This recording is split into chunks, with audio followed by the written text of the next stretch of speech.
ये कहानी है रामपुर के रामू की, जो कि मेहनत मजदूरी करके अपना और अपने परिवार का गुजारा करता था। रामू के परिवार में उसकी पत्नी राखी और एक प्यारी सी बेटी खुशी थी। रामू अपनी बेटी से बहुत प्यार करता था, लेकिन अपनी गरीबी के कारण वह पैसे कमाने के लिए वह दिन भर मेहनत मजदूरी करता था, तो अपनी बेटी को समय नहीं दे पाता था, न ही उसकी इच्छाओं को पूरा कर पाता था। रामू का सेठ बहुत लालची था। आज भी तुमने ठीक से काम नहीं किया है, इसलिए बाकी मजदूरों की तरह तुम्हारी भी तनख्वाह में पूरी नहीं दे सकता हूं। क्या करूं भगवान, ये हमारा सेठ बहुत लालची है। रोज ही कुछ न कुछ कमी निकालकर पैसे कम कर देता है, और उसके यहां से जो लोन लिया उसकी वजह से मैं उसके यहां से काम भी नहीं छोड़ सकता हूं। मैं भी मेरी बेटी को खुशियां देना चाहता हूं, लेकिन मैं क्या करूं। अरे आप उदास क्यों होते हैं? भगवान हमारी भी कभी सुनेगा। अगले दिन रामू के सेठ ने उसे कोई मजदूरी नहीं दी। बेचारा रामू इसी सोच में कि अगर ऐसे ही चलता रहा तो अपने घर का गुजारा कैसे करेगा। चलते चलते जंगल में पहुंच गया और एक पेड़ के नीचे बैठकर अपनी किस्मत पर रोने लगा। तभी उसे एक पत्थर दिखा जो कि बहुत चमक रहा था। रामू ने उसे हाथ में लिया और सोचा, ये मैं खुशी को दूंगा तो उसे अच्छा लगेगा। काश मेरे पास खुशी को देने के लिए बहुत सारे खिलौने और कपड़े होते तो मेरी बेटी कितनी खुश हो जाती। कि तभी चमत्कार होता है। वहां वो सब चीजें आ जाती हैं जो रामू सोच रहा था। ये देखकर रामू बहुत खुश हो गया। रामू ने घर जाकर राखी और खुशी को यह बात बताई। खुशी तो यह सब देखकर बहुत ही खुश हुई और एक दुकान भी ले ली। लोग जब पूछते थे कि इतना पैसा आया कहां से, तो रामू ने सबको यही कहा कि उसके मामा ने उसकी माँ के नाम की जमीन बेचकर पैसा दिया है। धीरे धीरे रामू ने उसके सेठ का भी लोन चुका दिया। रामू के सेठ को रामू की जमीन बेचने वाली बात हजम नहीं हो रही थी। वह सोच रहा था, ऐसे कैसे रामू को उसके मामा जमीन के पैसे दे देंगे। मुझे लगता है बात कोई और ही है। मुझे पता लगाना ही होगा। इधर रामू अपनी पत्नी राखी से कह रहा था, राखी, भगवान ने हमारी सुन ली। मैं मेरी बेटी को वो सारी खुशियां दे सकता हूँ अब। राखी, तुमने वो पत्थर संभाल कर रख दिया है ना, लोगों को उसके बारे में बिल्कुल पता नहीं चलना चाहिए। लेकिन रामू को क्या पता था कि उसकी बातें कोई सुन रहा है। अगले दिन मौका देखकर लालची सेठ रामू के घर में घुस गया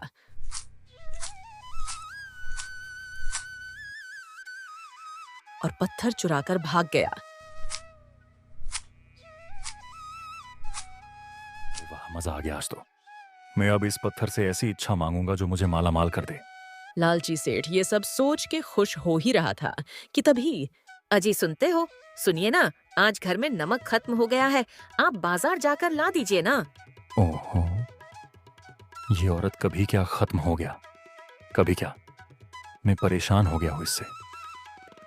हे पत्थर, मेरे जादुई पत्थर, इस औरत को नमक चाहिए ना, तो इतना नमक दो कि कभी खत्म ही ना हो। पूरे घर पर नमक की बारिश कर दो। तभी पत्थर में से एक तेज रोशनी निकली और अरे अरे, ये क्या हो रहा है? अरे अरे, ये क्या हो रहा है?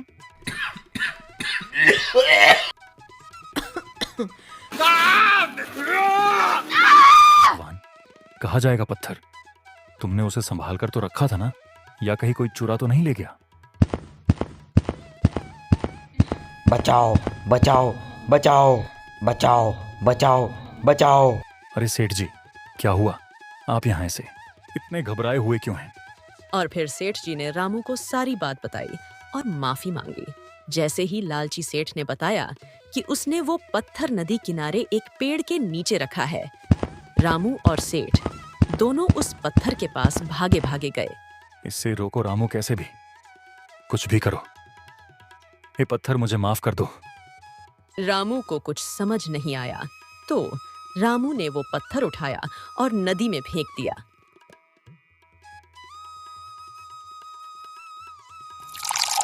जैसे ही रामू ने पत्थर को नदी में फेंका, तो पत्थर में से एक तेज रोशनी निकली और वहां एक देवदूत प्रकट हुए। देवदूत नदी के ऊपर आए और रामू से बोले, रामू, ये पत्थर मैंने ही तुम्हें दिया था उस दिन जब तुम मेरे पेड़ के पास आकर रो रहे थे। तब मैंने तुम्हारी बातें सुनी और तुम्हारा साफ मन और बिना स्वार्थ के किसी की भी मदद करने का भाव, और सबसे खास कि तुम लालची नहीं हो। ये पत्थर भी तुम्हारे जैसे सच्चे लोगों की ही बातें सुनता है। इस लालची ने इसे चुराया तो इसको इसके किए का फल मिल गया। क्या ये तुम्हें वापस चाहिए रामू? नहीं नहीं, अब मुझे इसकी जरूरत नहीं है। धन्यवाद आपका जो आपने मेरी इतनी मदद की। मैं अब बहुत खुश हूँ। इतना सुनते ही देवदूत लुप्त। रामू अब बहुत खुश है। दोस्तों, कहते हैं ना, धीरज का फल मीठा होता है। दोस्तों, रामू को तो उसका फल मिल गया। तो दोस्तों, कैसी लगी आपको हमारी स्टोरी? ऐसी ही और स्टोरीज देखने के लिए हमारे चैनल कीनू स्टोरीज को लाइक एंड सब्सक्राइब जरूर कीजिए।